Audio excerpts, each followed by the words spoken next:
Gabon, visite annoncée de Macron, la colère monte, nous nous interrogeons encore. Gabon, visite annoncée de Macron, la colère monte, nous nous interrogeons.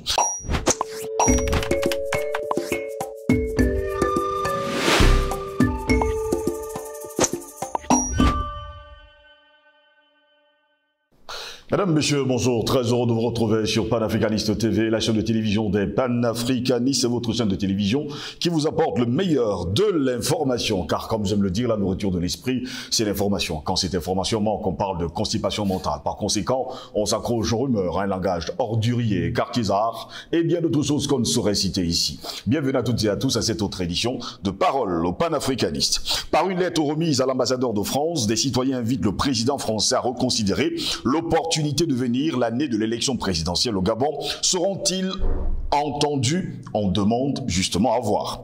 Sur quel ton et avec quels mots faudra-t-il le dire? Comment amener les autorités françaises à prendre la mesure des enjeux?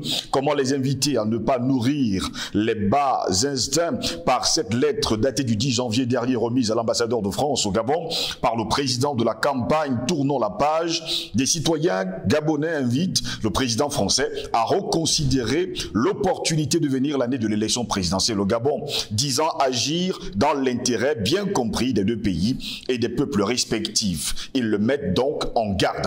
À tort ou à raison, les Gabonais interprètent votre arrivée comme une expression du soutien de la France au régime en place en vue de favoriser son maintien au pouvoir, proviennent-ils. Marc Onaï Sangui et ses amis seront-ils finalement entendus?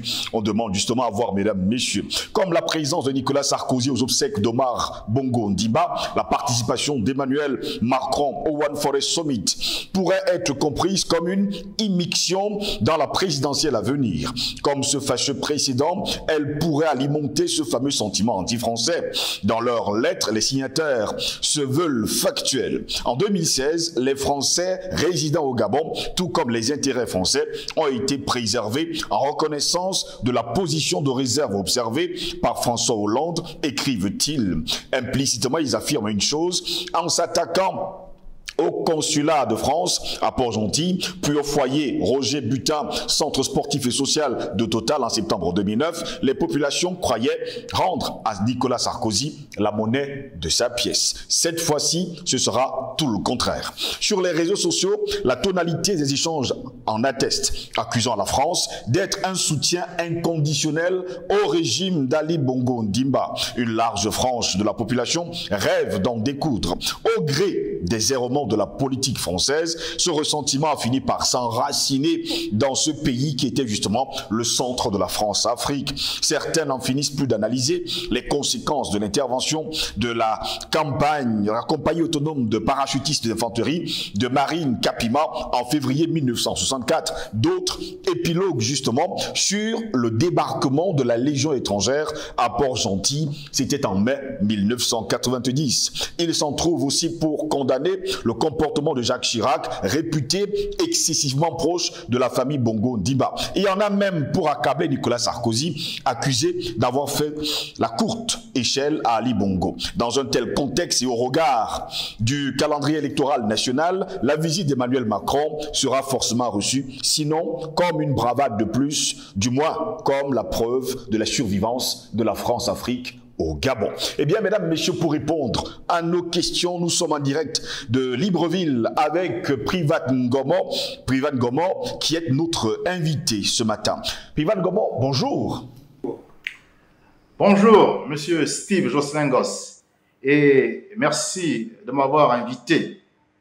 Vous me donnez là l'occasion de m'exprimer devant vos internautes, vos auditeurs, vos téléspectateurs. C'est donc un plaisir pour moi de pouvoir passer un message depuis Libreville au Gabon. Merci encore à ceux qui sont en train de nous écouter, et je veux également remercier les techniciens du plateau de cette antenne qui rendent possible cet entretien. Privat Ngomo, vous êtes le responsable général du mouvement néo-panafricaniste gabonais New Power et vous êtes également candidat à l'élection présidentielle qui va se dérouler en août prochain. On parle d'ailleurs des élections, on va le dire ainsi, générales au Gabon.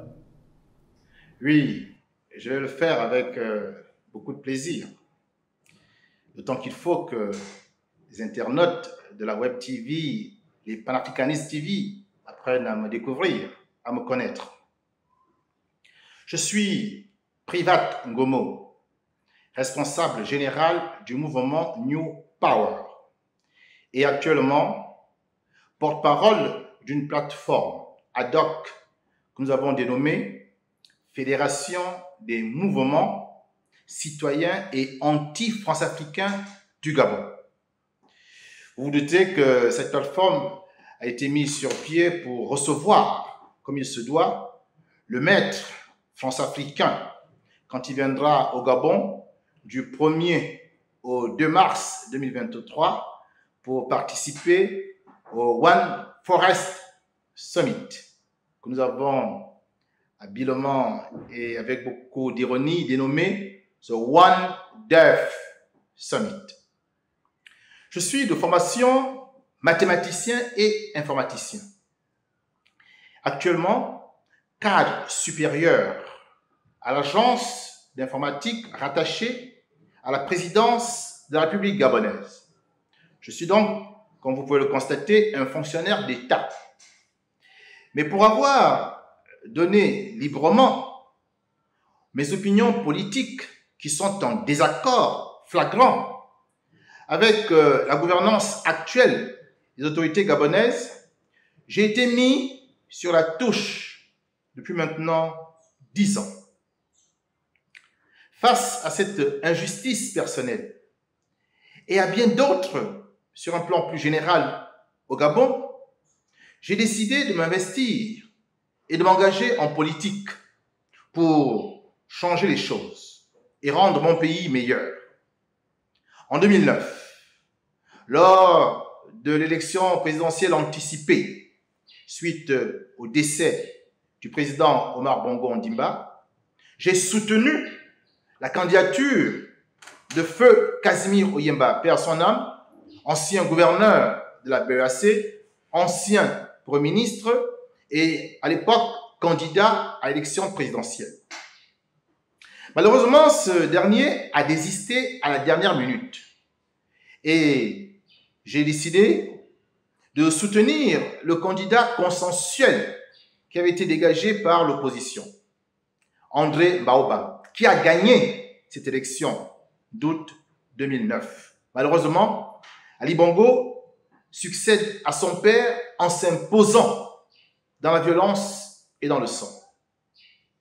En 2016, je suis le président de la commission scrutin de l'état-major de campagne de Jean Ping, qui a gagné haut la main cette élection. Et là encore, Ali Bongo s'est imposé à travers un hold-up militaro-électoral et qui s'est fait dans la nuit du 31 août par un massacre, un des massacres les plus sanglants que notre pays ait eu à connaître depuis la pseudo-indépendance de 1960. J'étais au quartier général de Jean Ping lorsque la milice armée d'Ali Bongo a pratiqué son assaut contre des populations désarmées. En observant avec beaucoup de rigueur et en faisant une analyse très critique et rationnelle de la crise multidimensionnelle qui secoue notre pays depuis tant d'années, j'en suis arrivé à la conclusion que le mal profond de notre pays est la France-Afrique, qui n'est que le bras armé de la France officielle et des réseaux. France officielle des réseaux qui n'est pas le peuple français, mais qui est l'élite dirigeante française, nourrie à la pensée gaulliste, que cette élite soit politique, militaire, économique, financière, intellectuelle ou même culturelle et religieuse. Fort de ce diagnostic, j'ai décidé de prendre mes responsabilités en tant que citoyen. Et le 12 juillet 2019, soit 2 jours avant le 14 juillet, fête nationale de la République française, j'ai, avec des jeunes Gabonais courageux et déterminés, procédé à l'opération Lumumba, qui s'est faite devant l'ambassade de France à Libreville.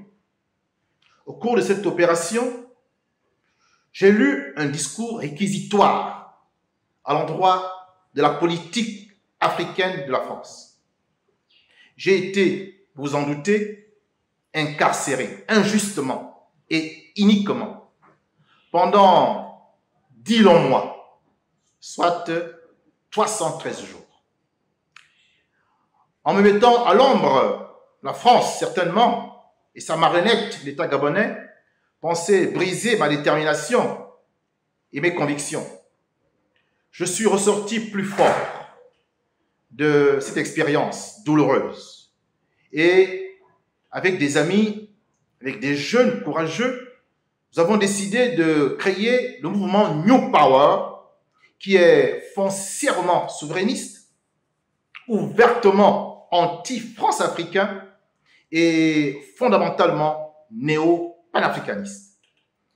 Et c'est avec ce mouvement New Power que nous avons commencé depuis le 10 décembre 2022 la campagne présidentielle, la pré-campagne présidentielle, devrais-je dire, où nous présentons au peuple gabonais ce diagnostic qui accuse la France, le marionnettiste, plutôt que l'État gabonais, la marionnette. Ce discours, c'est vrai, est neuf et inédit. Nous avons besoin de l'expliquer aux populations et nous prenons le temps de le faire. Si nous sommes convaincants, si le discours est accepté, si les Gabonais comprennent qu'effectivement notre véritable mal, notre adversaire, voire notre ennemi, c'est la France-Afrique, alors il n'y a aucune raison que je ne puisse pas porter ce discours en compétition lors de la prochaine élection présidentielle d'août 2023. Je serai donc naturellement, vous convenez avec moi, candidat à la magistrature suprême pour la prochaine échéance présidentielle. En tout cas, merci d'avoir répondu à notre invitation. Bienvenue sur Panafricaniste TV. Commençons justement cet entretien avec vous, vous qui êtes du côté de Libreville. Et nous sommes ici précisément à Douala au Cameroun. On espère tout simplement que vous nous entendez super bien ce matin. Eh bien, Prévan Gomo, Emmanuel Macron est annoncé au Gabon début du mois de mars prochain. Que pensez-vous de cette visite à la veille des élections générales au Gabon? C'est une très bonne question. Il faut rappeler que pendant tout son premier mandat, Emmanuel Macron a refusé de mettre les pieds à Libreville, au Gabon. C'est peut-être parce que l'hôte était infréquentable. Ali Bongo sentait le soufre. Il avait réussi à s'imposer à nouveau à la tête de l'État dans la violence et dans le sang, à travers un hold-up militaro-électoral suivi d'un des massacres les plus sanglants que notre pays ait connu depuis les pseudo-indépendances accordées le 17 août 1960. Mais bien que complice de ce maintien de la dictature cinquantenaire du système Bongo-PDG, le président français s'est bien gardé de venir au Gabon. Et il a tenu, nous le pensons, à garder une image de neutralité, comme si la France n'était en rien concernée par les troubles et les tragiques événements qui se sont passés lors de la dernière élection présidentielle et qui ont occasionné la crise post-électorale dans laquelle nous sommes encore aujourd'hui. Mais les Gabonais ne sont plus dupes. Les Gabonais sont désormais avertis. Et ils savent, quand Emmanuel Macron a reçu Ali Bongo le 12 novembre 2022 à l'Élysée, que la France a à nouveau pris fait et cause pour une dictature qu'elle soutient, qu'elle préserve et qu'elle maintient. Et en agissant ainsi, la France ne se tient pas aux côtés du peuple gabonais. Elle a choisi la dictature assassine du système Bongo-PDG. C'est la raison pour laquelle nous sommes quelque peu dubitatifs quant à cette volonté soudaine que le jeune président français a d'organiser un One Forest Summit au début du mois de mars prochain. Nous reconnaissons bien volontiers que la question de l'environnement forestier et de la préservation de la biodiversité est fondamentale et qu'elle est importante pour toute l'humanité à cause du réchauffement climatique dû à l'effet de serre. Cette question est si importante qu'elle nécessite que les esprits engagés se retrouvent pour en discuter, pour en parler et pour dégager des solutions. Mais c'est parce qu'elle est grave que cette question doit être traitée posément, sans précipitation.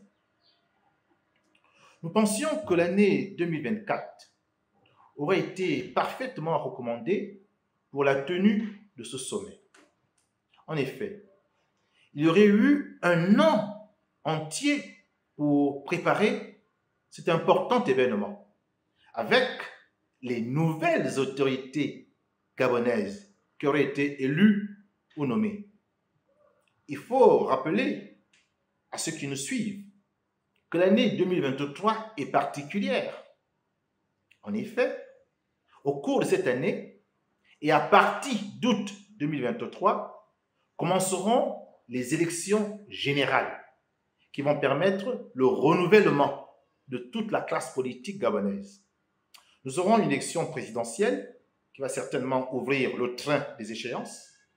Ensuite, une élection législative, une élection locale, c'est-à-dire municipale et départementale, et après, pour finir, une élection sénatoriale. Voilà ce qui est prévu pour 2023. Alors, pourquoi, alors que cette année est chargée du point de vue électoral, et ça, le président français le sait, pourquoi tient-il absolument à faire ce One Forest Summit à près de 6 mois avant les premières échéances? Il est clair que cette démarche du président français procède de la volonté absolue de préserver les intérêts français dans notre pays.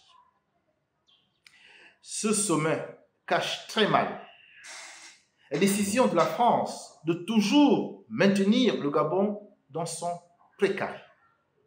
Et sa venue doit permettre de mettre au pas la classe politique gabonaise qui, dans son ensemble, est france-africaine et devra s'en tenir à ce que dira le maître élyséen quand il sera à Libreville. C'est de ça, en réalité, dont il est question, Monsieur Jocelyn Steve Goss. Pour tout observateur avisé, et je vais finir là, il ne fait aucun doute que la présence du président français les 1er et 2 mars 2023 relève de la même veine que la présence du président français au Tchad le 21 avril 2021 lorsqu'il a été question d'adouber Mahamat Kaka Déby juste après le décès du dictateur tchadien Idriss Déby. La France reste attachée au maintien des dictatures france-africaines dans son précaré. Car ce sont des régimes à la solde de la France et qui feront toujours les 4 volontés de l'Hexagone contre l'intérêt du peuple. Et la nouvelle génération que nous représentons n'accepte plus cela. Nous le dénonçons et nous le combattons ouvertement. Justement, par une lettre remise à l'ambassadeur de France, des citoyens gabonais invitent justement le président français à reconsidérer l'opportunité de venir l'année de l'élection présidentielle, c'est-à-dire en cette année 2023 au Gabon. Ces hommes et femmes demandent à la France d'arrêter le pillage de leurs ressources et interdisent à Macron de mettre les pieds au pays. Seront-ils entendus? Vous, qui justement pilotez également ce mouvement, serez-vous entendus? Le bourreau qui ne s'est pas repenti n'entend jamais les suppliques ou les supplications de sa victime. Rappelons encore une fois que la France médiévale, la France du Moyen-Âge, était une nation pauvre en matières premières et en ressources énergétiques. Elle vivait sous le joug absolutiste clérical et était frappée de fléaux récurrents comme la peste, le choléra ou la famine. Le système féodal français était basé sur l'appropriation des terres par les seigneurs qui avaient sous leur servitude les gueux, les serfs, les vassaux. La France médiévale ne présentait manifestement aucun atout endogène pour devenir la grande nation européenne qu'elle est devenue. Il faut dire aux Africains qui nous suivent que c'est l'esclavage pratiqué pendant 300 ans qui a enrichi la France. C'est, à la suite de l'esclavage aboli, la colonisation pratiquée pendant près de 150 ans par la France en Afrique qui l'a outrancièrement enrichi. Et encore aujourd'hui, c'est le néocolonialisme france-africain qui permet à la France d'avoir ce statut de grande puissance, d'avoir une place permanente au Conseil de sécurité et de tutoyer les véritables grandes puissances comme la Russie, la Chine et les États-Unis. La France a pris l'habitude, depuis maintenant plus d'un demi-millénaire, de s'enrichir par le pillage des ressources, par la prédation des richesses des autres terres qu'elle a conquises. Et pour le faire, il lui faut absolument dominer les populations autochtones et les spolier. C'est ainsi que la France a arrêté son logiciel, qui pour l'heure semble efficace en Afrique francophone encore. Pourquoi devrait-elle changer devant les suppliques de nos amis de la société civile qui lui demandent de revoir sa copie? Non. La France ne changera que lorsqu'elle devra se confronter à un rapport de force. Et quand elle comprendra qu'elle a perdu la partie, comme ce fut le cas en Indochine en 1954, dans la cuvette de Dien Bien Phu, comme ce fut le cas en Algérie en 1962, après la guerre d'Algérie qui a commencé en 1954, comme ce fut le cas aussi au Rwanda de Paul Kagame qui a rompu les relations diplomatiques avec la France, et comme on le voit, c'est le cas avec le Centrafrique de Faustin Archange Touadéra, le Mali d'Assimi Goïta et le Burkina Faso du capitaine Ibrahim Traoré. La France ne comprend que le rapport de force. Et quand ce rapport de force lui est en défaveur totale, qu'elle consent maintenant à discuter. C'est la lutte qui va nous libérer. Nous devons absolument lutter de manière implacable contre la France-Afrique pour recouvrer notre pleine et entière souveraineté afin que nos États, afin que le Gabon soit un pays véritablement indépendant et que le peuple soit maître de son destin. Donc, pour conclure, oui, les membres de la société civile du Gabon ont adressé une supplique à la France. Non, la France ne changera pas sa manière de s'asseoir, sauf si une nouvelle génération lui tient tête et réussit à la battre. Car nous sommes chez nous, c'est notre terrain, c'est notre pays, ce sont nos richesses.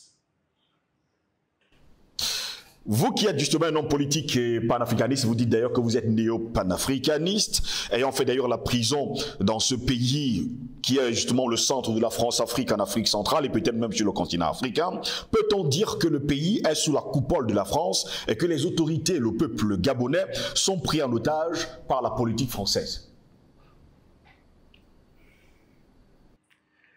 Le Gabon est une création de la France.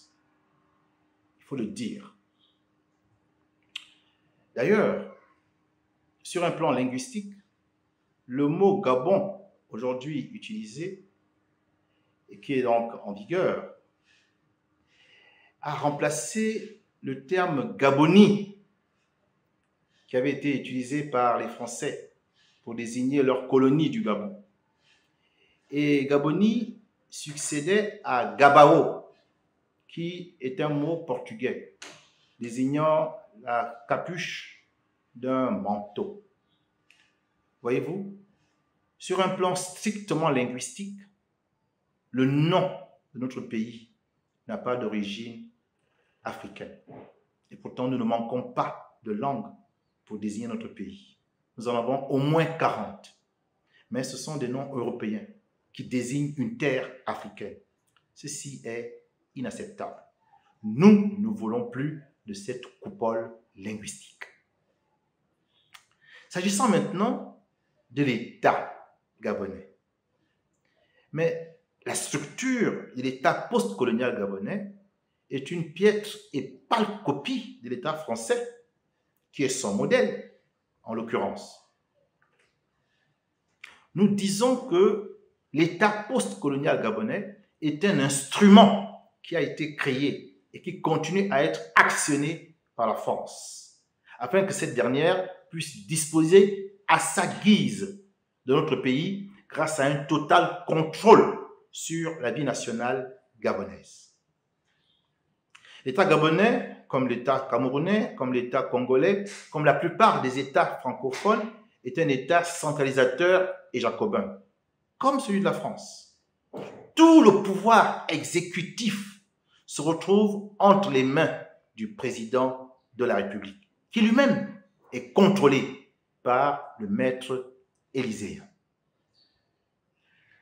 L'Assemblée nationale, le pouvoir législatif, n'est qu'une simple caisse de résonance qui ne fait que accepter et donner tout pouvoir à l'exécutif. Quant au pouvoir judiciaire au Gabon, il est à la solde du chef d'État gabonais qui est également, il faut le dire, le chef du Conseil supérieur de la magistrature.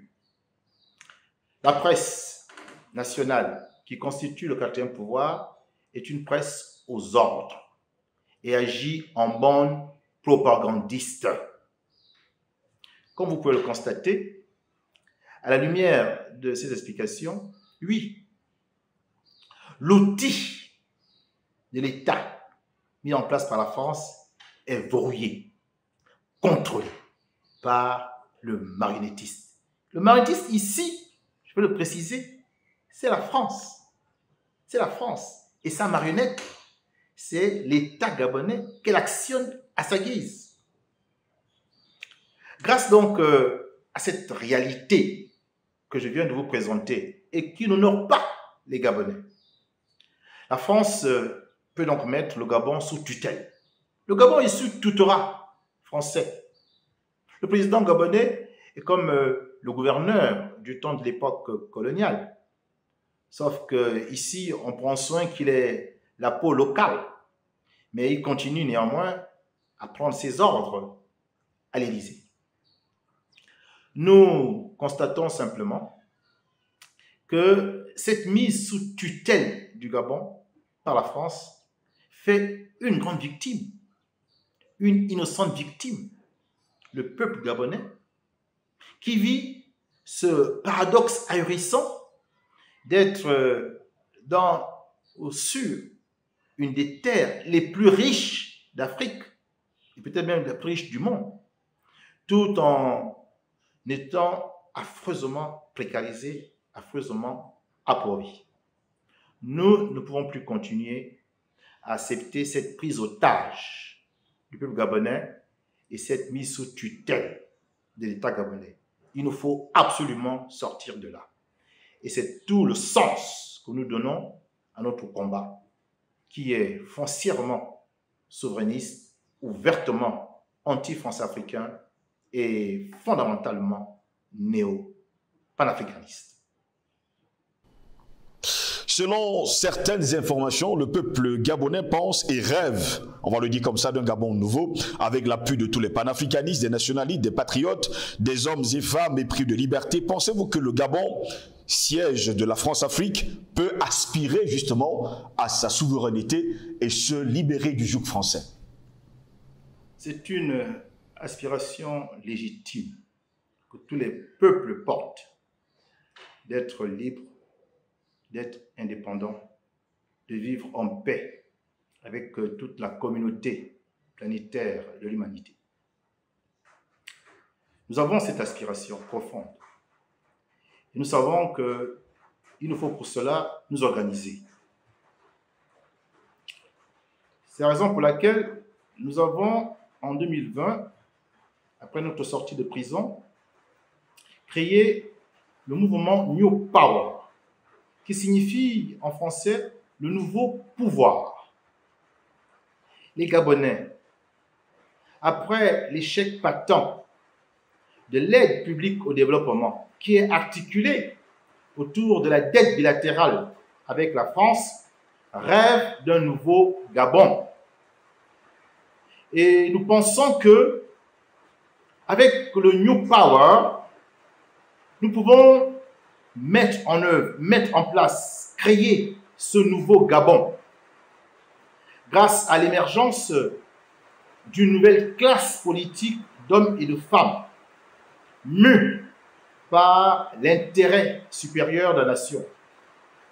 Des personnes qui seront attachées à l'intégrité dans la gestion de l'État et qui se battront pour que l'objectif de référence soit toujours poursuivi et atteint, c'est-à-dire assurer l'exploitation des immenses richesses que le Gabon a pour les redistribuer de manière équitable à l'ensemble de la population.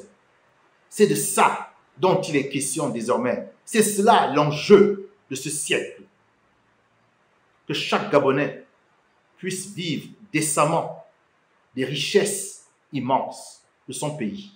Car pour l'heure, ce que nous constatons, c'est que ce sont nos frères africains qui se servent et peut-être qui ne prennent que les miettes quand les multinationales étrangères, quand la France prend la part léonine.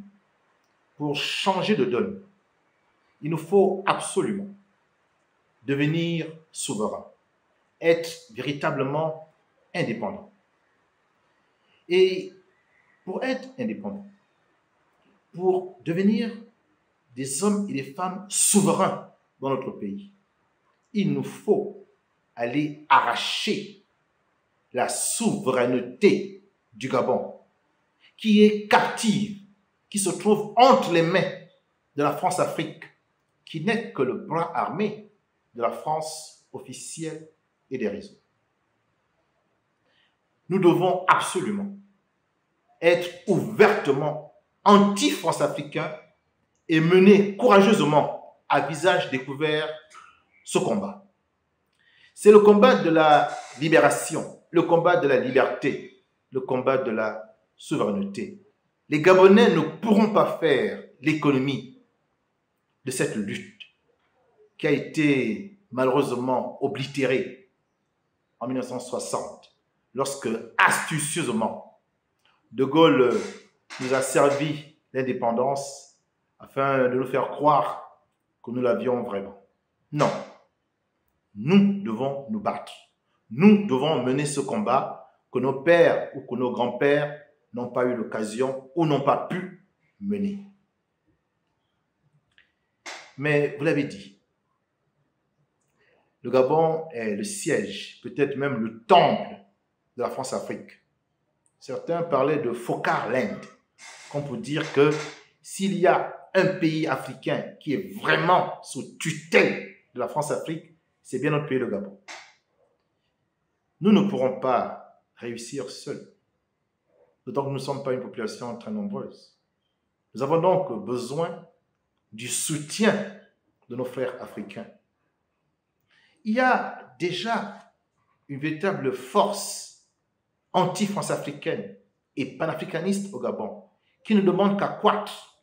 Elle a besoin pour cela d'être innervée du sang néo-panafricaniste africain.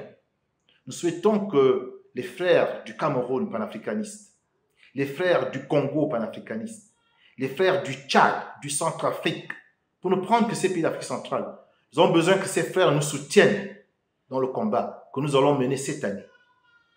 Face à la France, qui, comme vous le voyez, est déjà entrée dans de subtiles intrigues pour à nouveau avoir le contrôle de notre pays à la fin de cette année.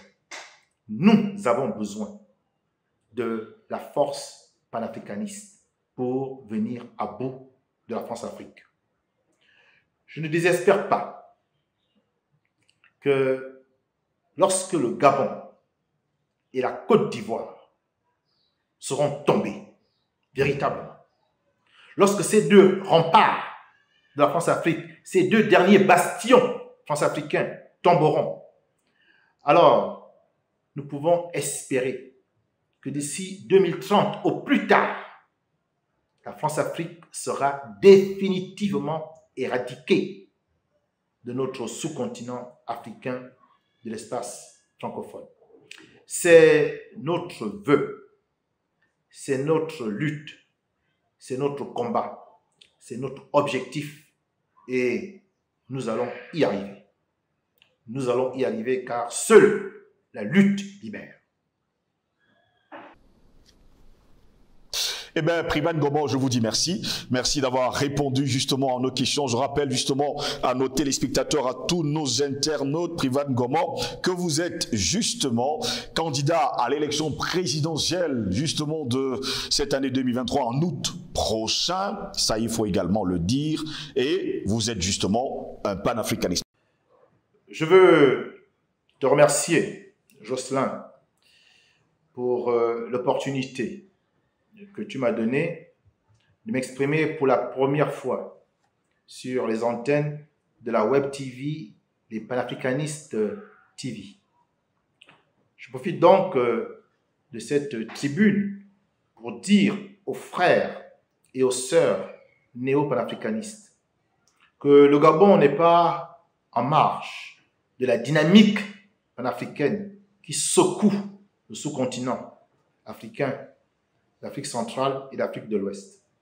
Nous sommes aussi déterminés que les Maliens, que les Burkinabés, que les Centrafricains à prendre notre destin en main. Et cela ne se fera que si nous sommes souverains. Et cette souveraineté, nous devons l'arracher aux maîtres france-africains. Nous sommes aujourd'hui sur le terrain. Nous nous battons. Mais nous avons besoin du soutien de nos frères. Car nous savons que l'unité fera toujours la force de l'Afrique. Mais sa désunion servira toujours nos pires ennemis. Ceux qui n'ont pour seule ambition que de dépecer et de se nourrir des entrailles de l'Afrique. Merci encore, mon frère, de m'avoir donné cette opportunité. Merci beaucoup aux internautes qui nous ont suivis. Merci d'avoir répondu à nos questions en espérant vous retrouver très prochainement. Passez une agréable journée. Mesdames, Messieurs, c'est ici que s'achève cette édition de Parole panafricaniste. Nous étions justement en direct avec Libreville ce matin, où nous étions en direct avec Privat Ngomo, responsable général du mouvement néo-panafricaniste gabonais New Power, et justement candidat à l'élection présidentielle d'août prochain du côté du Gabon. Merci de nous avoir suivis. Au plaisir de vous retrouver très prochainement. Passez une agréable journée.